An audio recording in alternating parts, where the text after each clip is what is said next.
Bienvenue dans le podcast Laboratoire du bonheur, un espace sécuritaire où science et spiritualité dialoguent et où on explore ensemble les multiples chemins vers notre mieux-être. Ici, le bonheur n'était pas une destination, mais une expérience à vivre.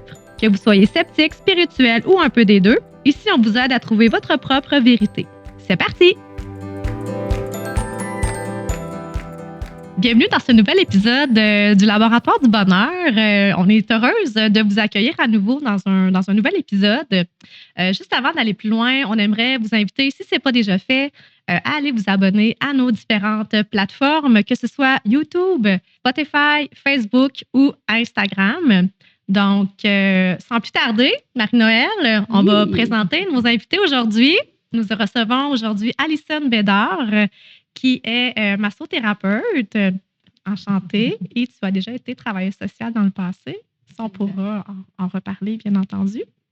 Et Rosalie Bernèche. Bonjour. Bonjour. Bonjour, Rosalie, qui est sexologue et psychothérapeute. Enchantée. Bonjour. Très intéressant comme épisode aujourd'hui parce que on a le côté santé physique un peu au niveau de la massothérapie et la santé psychologique et aussi le fait que on a deux invités, c'est la première fois, donc on casse la glace avec deux invités et le fait que au départ vous êtes amis, donc mais vous avez parti ensemble votre clinique. Qu'on aimerait un peu savoir, ça part de où l'idée de relier la massothérapie à la sexologie et la psychothérapie, parce que pour certains, ça peut sembler un petit peu éloigné. Là. Ouais. Donc, c'est la clinique L'essence de soi, pour ceux qui n'ont pas encore vu passer sur les réseaux sociaux. Donc, c'est une clinique multidisciplinaire, si je ne m'abuse. Oui. Vous pourrez en parler davantage. Donc, on vous laisse la parole, les filles. Merci. Par où commencer? Hein? J'ai l'impression que chacun de notre côté, on cherchait finalement à avoir soit un local individuellement ou y aller un peu de voler de nos propres ailes de ce côté-là. Chacune de notre côté, on avait une pratique privée. Là, fait que c'était pas de la nouveauté de ce côté-là. Mais effectivement, d'un point de vue amitié au départ, on a connecté grâce à nos partenaires de vie qui, eux, étaient d'abord amis. Après ça, chacune aussi, j'ai l'impression, au travers de la maternité, aussi de la parentalité, qu'on se rejoignait dans beaucoup de choses. Puis, on était collègues aussi. On a été collègues aussi au niveau du communautaire dans justement cette ancienne vie-là d'Ali au niveau du travail social. De mon côté, j'étais sexologue psychothérapeute, je faisais la même chose, mais je pense que ça nous a montrer qu'on travaillait bien ensemble, mais que c'était qu'on avait une vision commune aussi, j'ai l'impression, de la santé, du bien-être, même si effectivement il y a un côté davantage santé physique versus psychologique, j'ai l'impression qu'on voyait la complémentarité derrière tout ça. Parce que moi, je peux pas aborder ou toucher, même physiquement, tu sais. Que toi aussi, de ton côté, il y a certaines limites. J'ai l'impression que sans même qu'on ait une clientèle qui suive de moi vers toi ou le contraire, j'ai l'impression que cette vision-là, la santé se rejoignait. Ça fait que la clinique apprend un peu son sens, le fait que tous les deux, dans le fond, vous avez le même objectif, qui est comme le bien-être de la personne, dans le fond. Le moyen de le faire, les outils sont différents, mais l'objectif est un peu le même. Oui, puis tu sais, c'est aussi une façon d'être, tu sais, nous, en tant que personne individuelle, notre amitié aussi, puis un peu ce qu'on voyait, ce qu'on voulait offrir aussi au niveau de notre clientèle. Cette envie-là de peut-être se rejoindre, puis de se trouver un local ensemble, puis de voir plus grand. Fait que c'est un autre naissance que vous connaissiez à cause de la maternité, mais ça, c'est un autre bébé, dans le fond, que vous avez parti. Moi, je trouve que ça fait tout son sens parce que, je veux pas, en tant que naturothérapeute en relation d'aide, puis intervenante en santé mentale, j'ai le côté aussi entraîneur privé, qui fait que moi, je suis convaincue déjà. Fait que vous n'avez pas besoin de me convaincre, mais je pense que les gens, des fois, ils ont de la misère à faire le lien que ta santé mentale influence ton état physique, puis ta santé physique influence ton état mental, peu importe, là, dans le fond. Ouais. Puis toi, Alison, étant donné que tu étais travailleuse sociale avant, puis que là, maintenant, tu utilises la massothérapie, que tu es massothérapeute, ben, je pense que tu es la meilleure placée un peu pour dire que les 2 ensemble, c'est un outil vraiment puissant, là. Oui, vraiment. Puis, tu sais, ça, c'est quelque chose qu'on va souvent aborder là, au niveau de ma clientèle sur tu sais, des points de tension, puis qu'une manière, tu sais, à force de parler sur l'origine de cette tension-là, peu importe, ben, que là, tu sais, on va venir à parler sur les difficultés, tu sais, sur leur vie finalement. Puis, ben, tu sais, c'est là qu'on va faire des liens. Puis, tu sais, moi, personnellement, tu sais, que ça soit même au niveau du système digestif, tu sais, ça, Oui. on le sait, hein, c'est notre deuxième cerveau. Fait que à ce niveau-là, on peut vraiment aller loin sur la discussion, justement, pour autant, effectivement, venir soulager au niveau physique, mais au niveau psychologique aussi, là. Je trouve ça tellement intéressant, le bagage professionnel que tu portes et personnel aussi, étant maman. Là, tu sais, je veux dire, tu as eu ton background de travailleur social jumelé à ton background de massothérapie. Les 2 ensemble, ça te donne une force incroyable au niveau de ta clientèle. Là. Je trouve ça beau. Oui, parce Je trouve ça que, ben, puis comme tu dis, tu sais, dans le fond, c'est que quand tu fais la massothérapie, tu n'as peut-être pas l'historique en arrière de d'où vient cette douleur-là, tandis que avec ton travail social, toi, tu es porté peut-être à poser un peu plus de questions qu'un massothérapeute traditionnel, dans le fond, là. Dans ta séance, est-ce que tu inclus toujours un petit peu de discussion ou ça va selon là, ce que le client il s'ouvre ou pas? Tu sais, comme un peu chez la coiffeuse, là. Effectivement, mais ça va vraiment, c'est ça, dépendre de la personne. Je vais vraiment m'ajuster. Tu sais, il y en a pour qui veulent vraiment, c'est un moment de détente, puis qu'il y aura pratiquement aucune discussion au niveau de la séance. Puis il y en a d'autres où c'est que vraiment, il va y avoir discussion pendant l'heure ou l'heure et demie. Je vais vraiment, tu sais, au niveau de l'écoute, là, justement, sur est-ce que la personne, je le sens qu'elle a envie d'aller vers là aussi, Ouais. parce que le corps va aussi parler, là. Donc, j'ai pas le visuel de la personne, mais son corps va me parler. Donc, ça va vraiment dépendre. C'est du cas par cas, mais quand même, de plus en plus avec ma pratique, les gens ont envie de se détendre, mais aussi de parler, de prendre ce temps-là pour eux. Donc, c'est là aussi que la discussion va de plus en plus Je trouve en ça profondeur. intéressant comme médium. Tu sais, tu vas dans un endroit pour te faire masser, te faire détendre, puis peut-être sans t'en rendre compte ou sans que ce soit prévu ou voulu, ben là, tu t'ouvres sur un élément de ta vie, peu importe. Puis là, finalement, ça libère des blessures ou ça libère des tensions, justement. Mais c'était pas, tu sais, t'allais pas là nécessairement au départ pour ça. Mais finalement, le tout fait que t'en ressors encore plus. Est-ce que ça arrive parfois, étant donné que vous travaillez, ensemble en même temps dans la même clinique, là, est-ce que ça arrive parfois que, ben, tu vas référer des clients, à, Rosalie par la suite pour peut-être aller plus loin parce qu'il ressort des choses un petit peu, sans aller dans la confidentialité, hein, parce qu'on sait que c'est confidentiel, mais tu sais, est-ce que ça pourrait arriver ou? Bien, c'est déjà arrivé, en fait, aussi que je vais te donner les informations de Rosalie, là, comment la rejoindre et tout ça. Puis, tu sais, c'est arrivé aussi à une reprise aussi que j'ai validé aussi avec la personne. Est-ce que tu as envie, tu sais, est-ce que tu m'autorises, en fait, à nommer peut-être ton besoin, là, tu sais, avec Rosalie, voir Ouais. aussi au niveau de la liste d'attente, tu sais, ça ressemble à quoi. Donc, en fait, effectivement, c'est arrivé, là.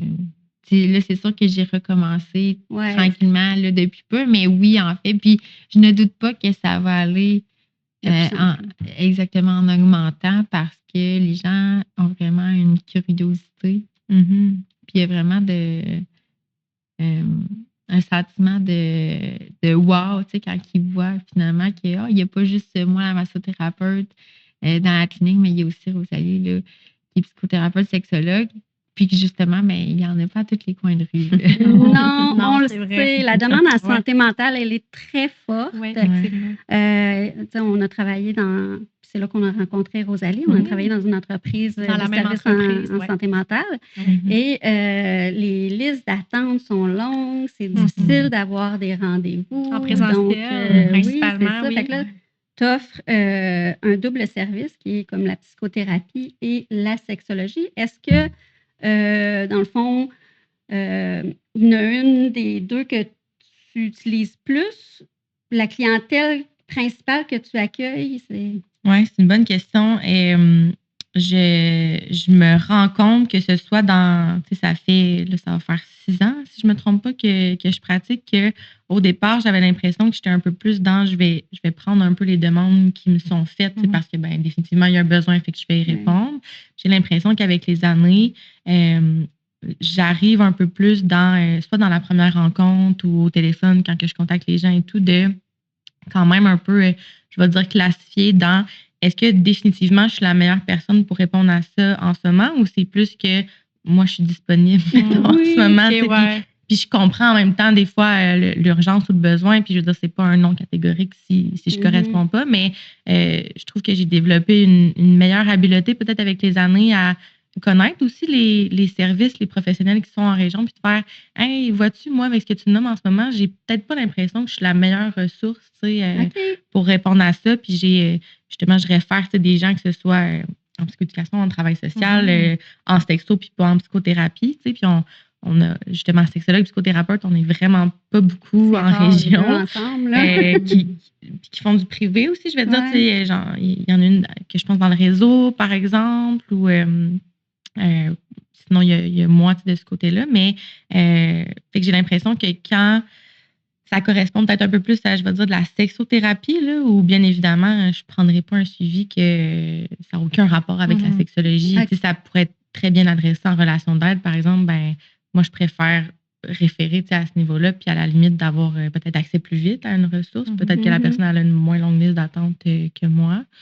Fait que voilà. Fait que pour répondre à la question, je pense que le meilleur mot que j'ai, c'est sexothérapie, mettons, là, où je vais vraiment offrir ce service-là, où de toute façon, dans une psychothérapie, c'est pas 100% de la rencontre. Là. On a tout le temps un peu de relation d'aide, un peu de psychothérapie.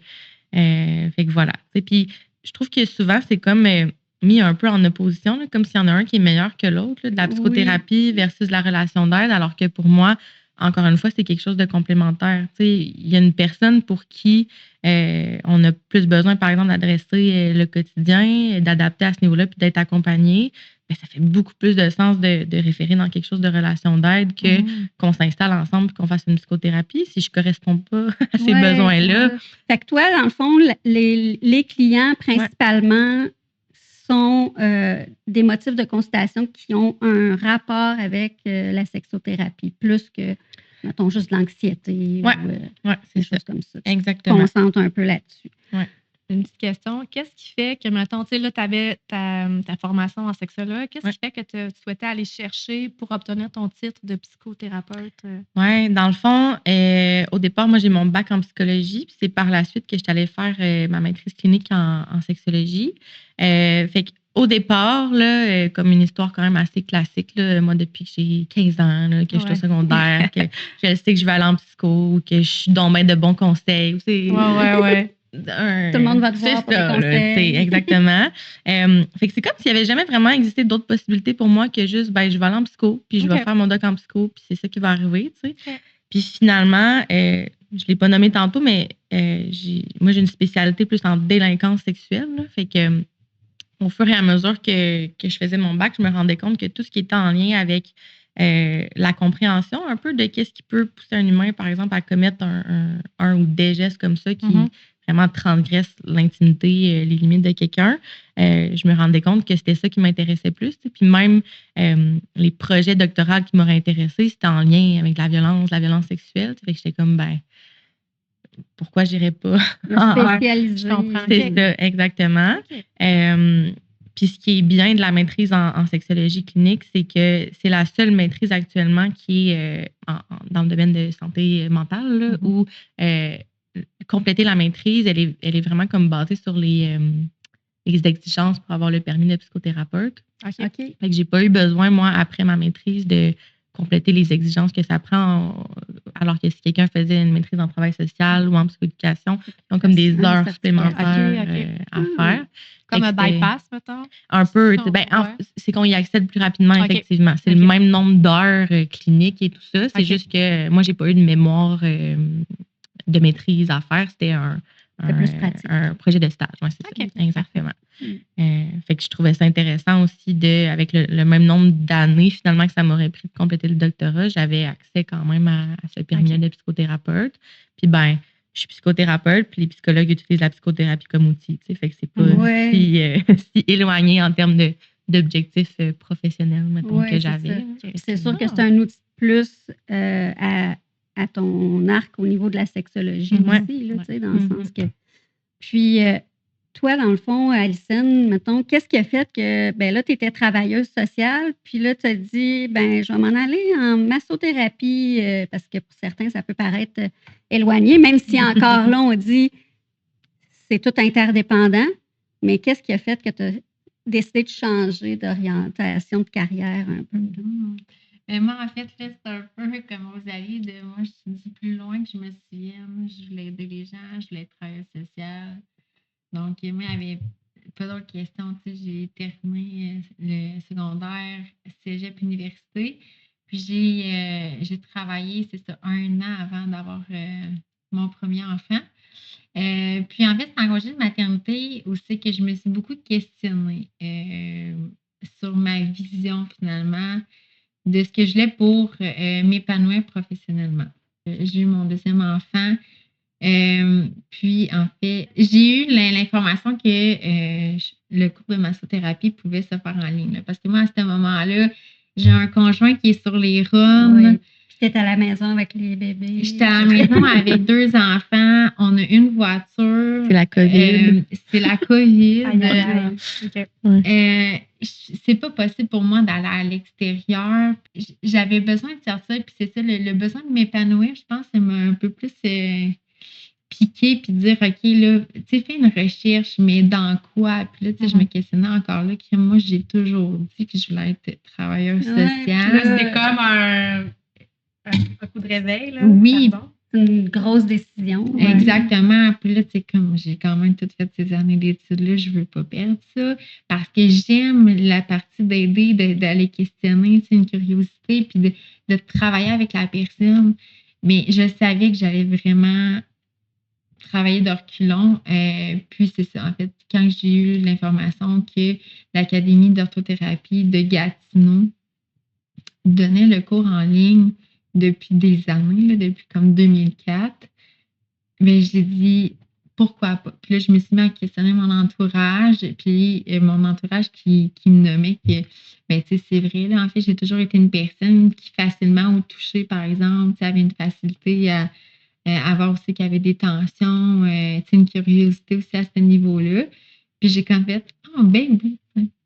Puis plus que je m'informais à ce niveau-là, plus que je me voyais, tu sais, la lumière, en fait. Oui, c'est ça, tu sais, de faire comme, mais je pense que j'ai vraiment envie. Puis, effectivement, je vois quelque chose, tu sais, un grand potentiel avec ça. Puis, justement, de combiner les deux.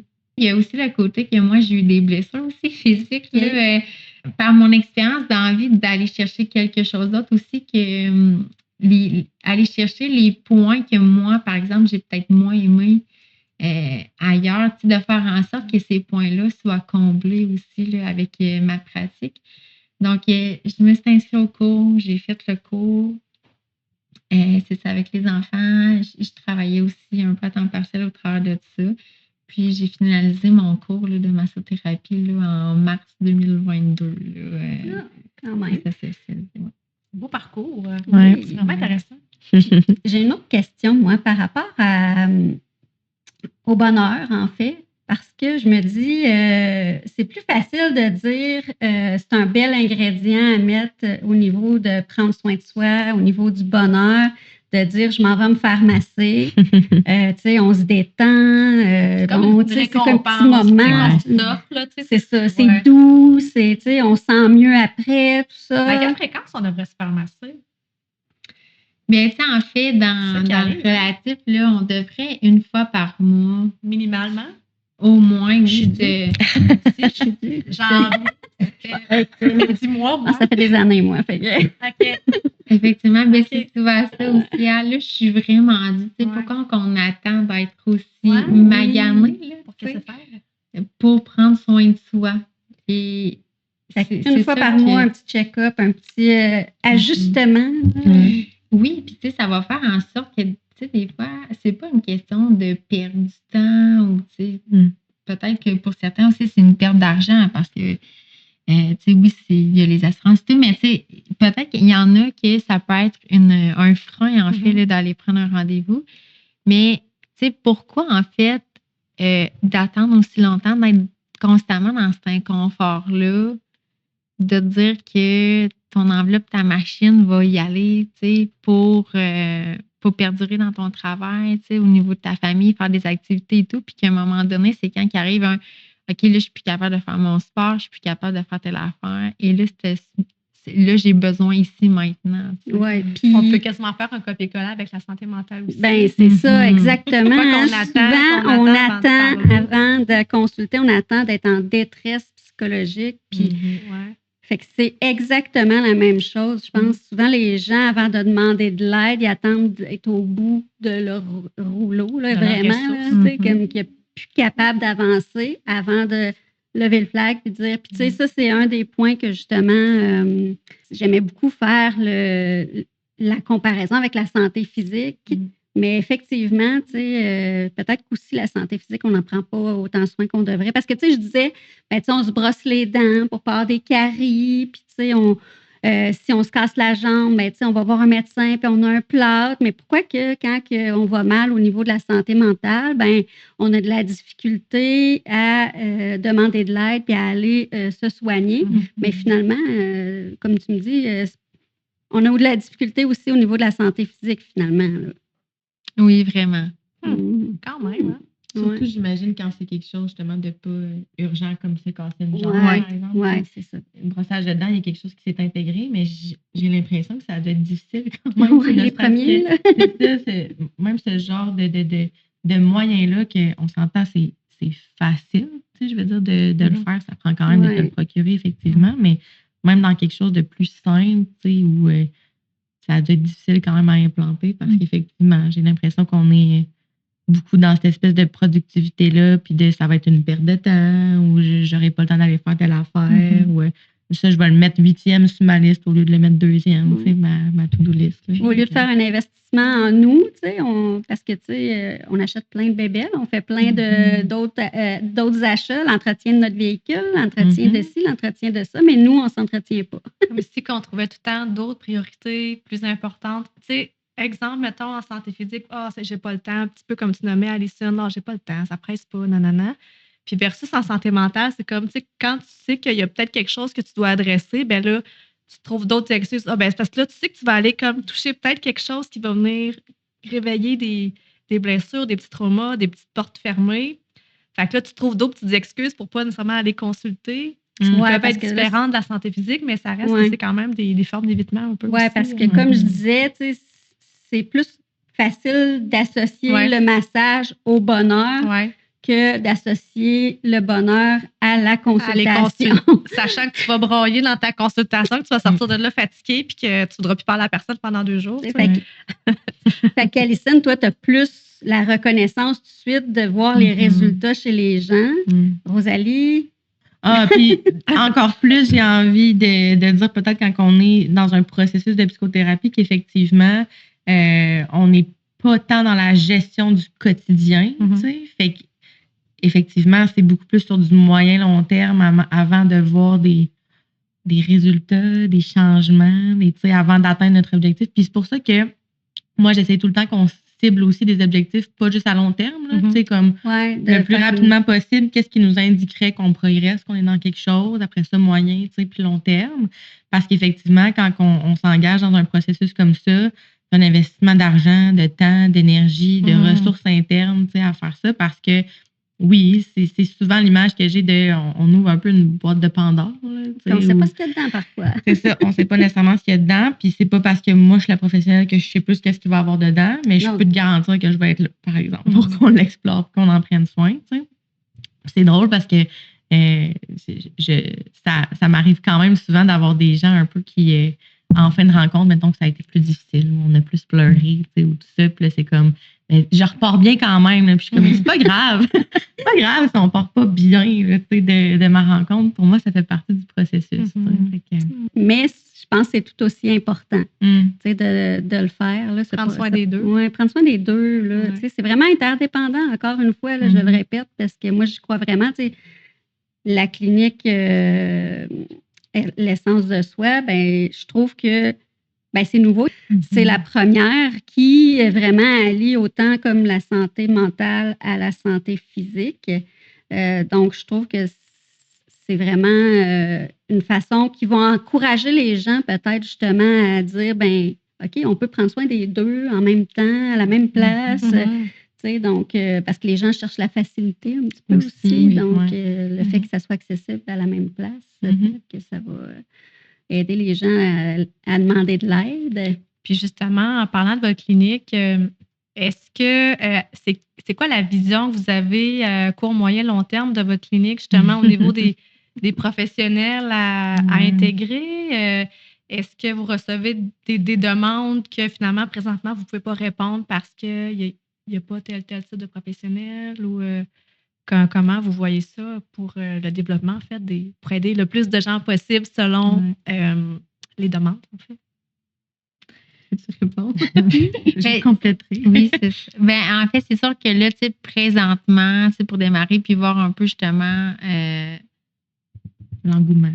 Exactement, oui. Je trouve que c'était un super beau projet, vraiment. C'est une idée, oui, au départ, parce que vous êtes amis, puis c'est pour ça que vous avez parti ça, mais vous avez quand même une mission qui est vraiment importante, je pense. Fait que, félicitations. De prendre l'humain dans sa globalité, oui. Ouais, parce que la santé, c'est la santé. Peu importe, là, la santé physique, la santé mentale. Parce que vous avez pignon sur rue. Oui. À Rwanda, quelle est l'adresse? Le 123 7e rue. En face du petit théâtre, du Rwanda, à côté de la semence. Exactement. Donc, mais c'est sûr que dans les prochaines années, à long terme, c'est sûr que justement pour faciliter l'accès sur le même toit, puis aussi peut-être diminuer aussi l'adaptation des gens de je me cours d'un rendez-vous à un autre. L'excuse peut-être de perdre du temps entre les voyagements et tout. Puis tu sais, des fois, le sentiment d'appartenance aussi. Oui, ça, j'aime ça c'est vrai. Donc, c'est ça, pour peut-être relier à tout ça, mais on voit en fait là, d'avoir d'autres partenaires là, avec nous au niveau de la clinique, là, d'agrandir les services pour vraiment s'assurer que peut-être que ça répondra pas aux besoins de tout le monde, mais au moins on va avoir ces services-là qui vont être offerts pour s'assurer que justement la personne peut avoir des services qui répondent exactement à ses différents besoins. Puis elle peut être prise en charge au complet à la même place. Puis comme tu dis, effectivement, des fois la familiarité, la facilité, l'appartenance, l'appartenance, c'est un besoin de l'humain. Donc, je veux pas. C'est ça, d'avoir tout à la même place. Des fois, c'est moins gênant de demander de l'aide. Si un intervenant nous dit regarde à côté, là, elle offre ça aussi. Fait que ça vient pas de la personne qui est obligée de lever le flag et de demander de l'aide ailleurs, dans le fond. Là, fait qu'effectivement, là, c'est une belle option d'avoir tout ça sous le même toit. Pour toi, Rosalie, le secret du bonheur, parce que c'est sûr que le podcast, le sujet, c'est le laboratoire du bonheur. On veut essayer de trouver peut-être, il n'y a pas un chemin pour le bonheur, il n'y a pas le bon chemin non plus, puis chacun a ses propres ingrédients, mais pour toi, le secret du bonheur, il se trouve où? Sans aller trop profondément, là, mais tu sais... moi, ce que je trouve, puis j'ai l'impression que c'est pour ça que on en a cherché plein des noms cliniques, là, je veux dire, on les a, j'ai l'impression, toutes vues, et puis j'ai l'impression que ça a vraiment résonné avec moi, ce nom-là, parce que pour moi, le chemin ou l'ingrédient du bonheur, c'est dans la conscience de qui on est. Plus on se connaît, plus on se comprend, plus on retourne à l'essentiel, je veux dire, de vraiment qu'est-ce qui me compose. Après ça, c'est beaucoup plus facile de faire des choix conscients, des choix alignés avec qui je suis, avec mes valeurs, avec ce qui est important. Fait que cette essence-là qui même si moi, personnellement, mettons dans un contexte où mon apparence physique ou tout ça change, mon essence, ça change pas. Tu sais, qui je suis au plus fond, profond de toi. ça change pas. Tu sais, puis c'est pas tant d'en juger si c'est une bonne ou une mauvaise essence. C'est juste une essence. Chacun a sa propre essence, là, Exactement. effectivement. Ouais. Puis, wow. C'est très Toi, beau. tu t'as trouvé. Moi, je trouve ça très beau. Ben, effectivement. moi, ça me parle, bien entendu. c'est sûr. Ça fait... Pourquoi? Ben, justement, parce que l'essence, la vibration. Tu sais, toi, tu relis ça avec la vibration, puis les énergies. Là, ben oui, parce que l'humain a des millions de pelures d'oignons. Fait que si tu enlèves toutes les petites pelures d'oignons, notre essence de qui qu'on est, notre lumière, Marie-Noël, ben c'est ça qu'on est. Derrière tout. Nos pelures d'oignons, ben c'est exactement ça. Ouais. Ben, dans ce cas-là. Fait que dans le fond, on t'explique de manière scientifique l'invisible, autrement dit. Ouais. J'aime tellement ça. C'est un peu ça ma job, effectivement, d'arriver à faire du sens ou à expliquer des choses un peu abstraites, inexplicables, abstraites. Ouais. C'est une belle définition parce que ça dit aux gens, ben il faut que tu te connaisses. Il faut que tu te connaisses pour être heureux, pour avoir le bonheur. Fait que faut que tu consultes. Faut que tu prennes soin de toi. Fait que voilà. Faut voir qu'est-ce qu'il y a à l'intérieur de toi, tes blocages, alouettes. T'apprennes à te connaître. Puis parfois, seul, ben, c'est pas facile parce que justement, on déterre soit des choses qu'on veut pas nécessairement aller voir toute seule, puis qu'on a besoin d'un avis neutre ou externe ou quelqu'un pour nous accompagner à travers ça. Puis, la même chose, tu sais, au massage, ben, tu sais, veux pas, comme tu dis, toi, tu es travailleuse sociale en même temps, fait que tu utilises un petit peu aussi tout ça. Fait que ça peut faire du sens au client de dire, de se connaître, de se comprendre un peu plus. Ah oui, j'ai mal là parce que du stress, parce que, tu sais, fait que c'est la même chose un peu, c'est là l'essence. C'est un beau nom. C'est drôle que tu dises ça parce que moi, souvent, ce que je propose aux clients, c'est on va se créer un petit dictionnaire corporel. On va apprendre à reconnaître justement si on n'arrive pas à les expliquer ou à reconnaître ce sentiment-là, c'est quoi. Mais physiquement, des fois, on peut avoir des symptômes ou des indices. Puis, ben OK, moi, je remarque avec les années que quand je suis fâchée, c'est drôle, ma mâchoire, elle fait vraiment plus mal. Ou quand je suis stressée, ben j'ai un point dans le dos. Des fois, c'est dur de parler de ses émotions. Mais c'est plus facile de parler de ses douleurs, de dire, ou de ses ressentis. Fait qu'effectivement, je la ressens où, ma colère, je la ressens où, ma tristesse. Ça, c'est plus facile à le dire que d'identifier. Puis, effectivement, le corps, il parle. Oui. Fait que toi, tu es là pour l'écouter un peu. Oui, c'est ça, exactement. Puis aussi d'expliquer un peu, on a tous des schémas, en fait, là, de douleur. Donc, tu sais, si par exemple, tu sais, puis ça arrive souvent dans des traitements, c'est que les gens vont me dire, ah, tu sais, finalement, ouais, j'ai peut-être un peu plus mal que ce que je pensais, ou tu sais, je découvre des nouveaux muscles ou des nouveaux points. Puis, tu sais, c'est là où c'est que des fois, justement, le sens apparaît, c'est, ah, c'est peut-être, tu sais, c'est peut-être de là que ça part. Puis là, c'est là qu'on entre dans. Tu sais, parce que je ne suis pas la science infuse, là, mais tu sais, en discutant avec la personne, de comprendre justement que cette douleur-là est peut-être due à telle habitude de vie, tu sais, le stress ou que ça soit au niveau justement de l'alimentation. Tu sais, par mon expérience personnelle, puis tu sais, ça, je le dis tout le temps, mais des fois, d'ouvrir justement des petites portes. La réflexion. Exactement.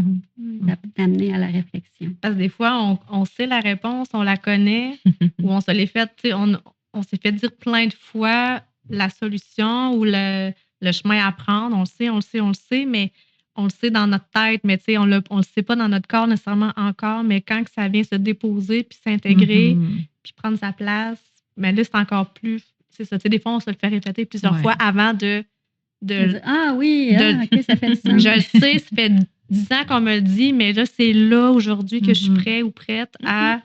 Comme une mère qui disait à son enfant un conseil, mais que probablement c'est jamais pris, mais que là, quelqu'un d'externe le dit la même maudite affaire, puis là, ça fait du sens. Là, ça fait du sens. Il écoute. Ouais. C'est un peu ça. Mais c'est ça. Un professionnel qui vient dire, ben moi, avec mes connaissances, voilà. Ça vient de faire son chemin, puis quand la personne est prête à recevoir, je présume, le conseil, l'information, le mot, ça prend toute sa place. Comme Puis- quoi tout est un timing divin. Ouais. Non, fallait que je le Ouais, place. fallait que- Fallait que je mette mon grain de sel. Je me sens toute seule autour de cette table. Mais non, mais Fait non. que, Mais aussi, tu sais, j'en reviens avec la sexologie. Est-ce que tu rencontres aussi des couples? Ou... Oui, je fais aussi des suivis de couple, effectivement. Ok. Ouais. Parce que ça fait partie du bonheur d'un couple aussi. Je veux pas. Ouais. Donc, tu sais, sans aller trop dans les détails, mais tu sais, je pense que veux pas, c'est une partie de l'intimité d'un couple. Si ça va mal là-dedans.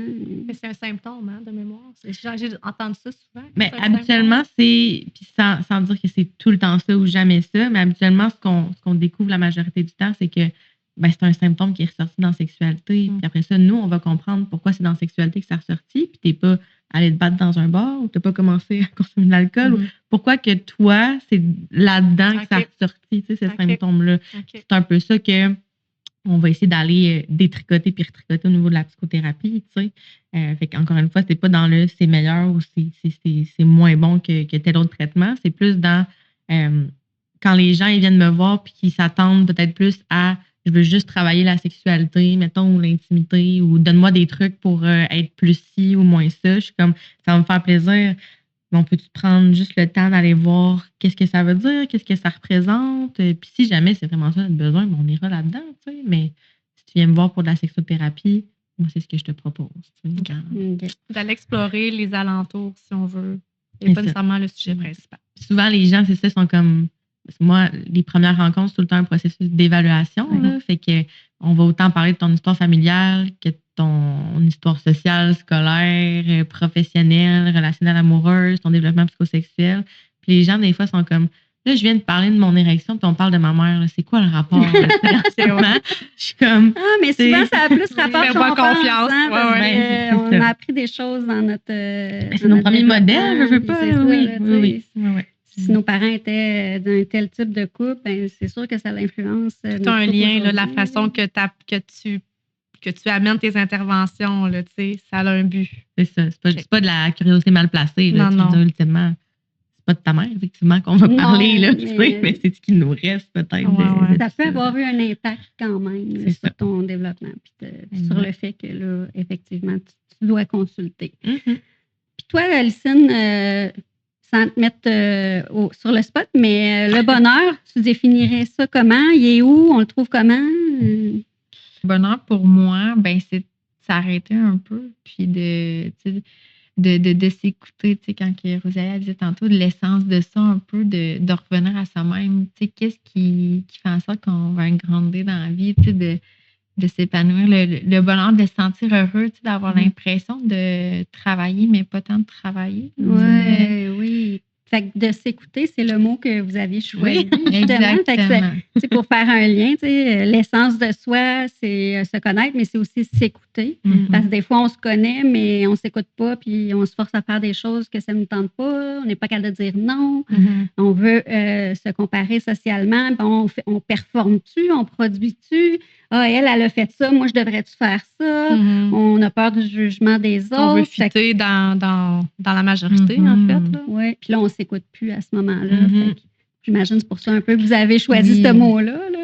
Oui, c'est ça. Tu sais, de s'écouter, soit en tant qu'individu, en tant que maman, en tant que professionnelle, mais aussi, tu sais, pour moi, justement, avec le fait que je voulais être, tu sais, travailleuse sociale, d'aider les gens, massothérapeute, que là, j'aide vraiment dans le concret, dans l'instant présent. Bon, des fois, ça va 24-48 heures plus tard parce que le lendemain, la personne n'en même plus trop. Elle est avertie, par exemple, de son petit raquage. Mais c'est ça, en fait, c'est le côté d'empathie, puis de curiosité, puis d'ouverture aux autres. Tu sais, à mon avis, on ne peut pas être heureux en tant qu'individu si on n'a pas une écoute, oui, envers soi, mais aussi envers les autres qui nous entourent. Oui, Donc, c'est vrai ça. Ça fait partie aussi des besoins Ouais, de base, hein, l'appartenance. Effectivement. On est un être social, donc veut pas. Être considéré. Ouais. Oui, effectivement, tout ça fait du sens, tout ensemble. Oui, vraiment. Oui. Ouais. Puis dans tout cet aspect-là de performance aussi, c'est très nord-américain, on s'entend, là, très occidental, là, d'être là-dedans. Puis c'est beaucoup plus facile de développer des petites antennes ou des oreilles à ce qui est autour de moi, mais en termes d'attente, là, tu sais, ou de ce que je devrais faire, ce que je devrais accomplir, tu sais, tout ça. D'arriver à retourner un peu plus ces antennes-là vers soi, puis d'être à l'écoute, puis de ce que ça représente vraiment pour moi, ben ça fait en sorte que justement, on est beaucoup plus alignés et beaucoup plus incarnés dans ce qu'on veut être, dans ce qui est important, dans ce qu'on veut accomplir ou tout ça. Là. Puis, tu sais, on se posait la question tantôt de la vision court, moyen, long terme de la clinique. Je pense qu'il y a quelque chose qu'on s'est dit aussi qui est important pour nous, c'est au-delà dans les grandes aspirations de plein de gens, là, de grossir la clinique là, ou de tout ça, que ça reste tout le temps aligné avec cette espèce de mission-là de base d'essence. Que vous gardiez votre essence de base. C'est ça, là, exactement. Oui. Même s'il y aurait peut-être un choix plus payant. Mais c'est pas grave. Moi, je trouve que c'est bon de dire justement... C'est pas grave si on grossit pas. C'est pas grave si on est bien là en ce moment. Là. Qu'est-ce que ça ferait? Qu'est-ce que ça l'apporterait de plus, mettons? Ça pourrait diluer probablement. De plus, on ne sait pas, mais ça pourrait peut-être diluer vos services, diluer votre complicité, diluer n'importe quoi. Ben, puis ça apporte plus de stress, plus de comptabilité, plus de tâches, plus de moins de temps, moins de musique, effectivement. Fait que c'est une super bonne, vraiment. Oui, c'est beau d'avoir une vision, mais en même temps, de garder son essence, puis de s'écouter, puis de dire, ben on est déjà assez. Oui, ça va quand même bien, puis tout. Puis la réussite de votre clinique aussi, tu sais, la réussite, c'est pas grossir. La réussite, c'est d'être aligné, puis d'offrir des services de qualité, d'avoir des clients fidèles et loyaux qui reconnaissent vos services. C'est ça, la réussite.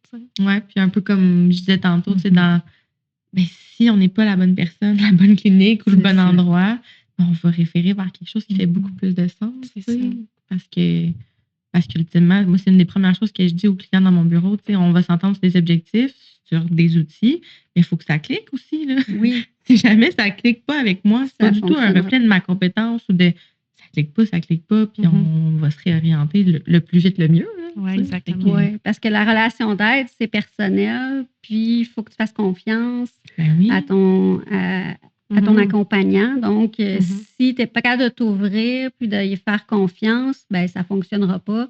Fait que finalement, tu es mieux de faire un service puis de dire, ben peut-être que tu devrais demander de l'aide ailleurs. Mais en plus, si tu le réfères, eh ben là, c'est pas comme si tu lui refusais le service. Là, toi, tu as une liste d'attente, Rosalie, présentement. Elle est toute petite quand même. C'est rare. C'est rare que c'est arrivé dans les 6 dernières années que j'avais une petite liste d'attente, mais elle est vraiment pas. J'ai peut-être 1 ou 2 noms sur ma liste en ce moment. Fait qu'on peut quand même appeler puis mettre notre nom sur la liste d'attente. Fait que les gens peuvent aller voir la clinique de l'essence de soi sur Facebook. Toi, tu travailles, là, tu viens d'avoir un bébé il n'y a pas si longtemps, donc tu travailles à temps partiel. Oui, exactement. Fait que même chose pour te rejoindre, ils vont écrire sur la page Facebook ou appeler le numéro qu'il y a sur la page Facebook. Oui, bien en fait, c'est vraiment sur ma page personnelle, Alison Bédard, massothérapie, mais il y en a pour qui vont me contacter par courriel, par Messenger, il y en a qui vont m'appeler aussi. Puis sinon, ben il y a aussi sur Google qui avait aussi ma page. Parfait, ça. Parfait. Ben, merci beaucoup d'être passé nous voir, d'avoir discuté, parce que je trouve ça super intéressant d'avoir cette vision-là d'une la santé globale à la même clinique. Fait que, puis félicitations parce que ça fait pas longtemps que ça a ouvert. Puis moi, si je peux faire un petit peu de pouce de chaque invité, j'aime connaître l'histoire, j'aime connaître le pourquoi, du comment qui vous a amené là où vous êtes, puis connaître un peu l'histoire qui vous entoure, tout ça. Fait que je trouve ça vraiment intéressant puis inspirant aussi, tu sais, de savoir qu'on peut, comme toi, Alison, on peut se réorienter dans une carrière, même avec 4 bébés, 4 enfants, si je ne m'abuse. Tu sais, qu'on peut trouver un meilleur chemin ou quelque chose où on peut combiner différents aspects qu'on aime. On peut s'écouter. Puis que le bonheur, c'est pas un chemin linéaire, mais que c'est d'essayer des choses, puis de se questionner, puis d'aller finalement, finalement, ça, j'adore ça, puis tu sais, de trouver le meilleur chemin pour soi là, dans nos pratiques professionnelles ou personnelles, en fait. Oui. Voilà. C'est vraiment intéressant. Merci les filles. revoir. N'oubliez pas de nous suivre sur nos différentes plateformes. On vous dit à la prochaine et d'ici là, on vous invite à explorer les différents chemins qui mènent au bonheur. C'est tout. Coupé!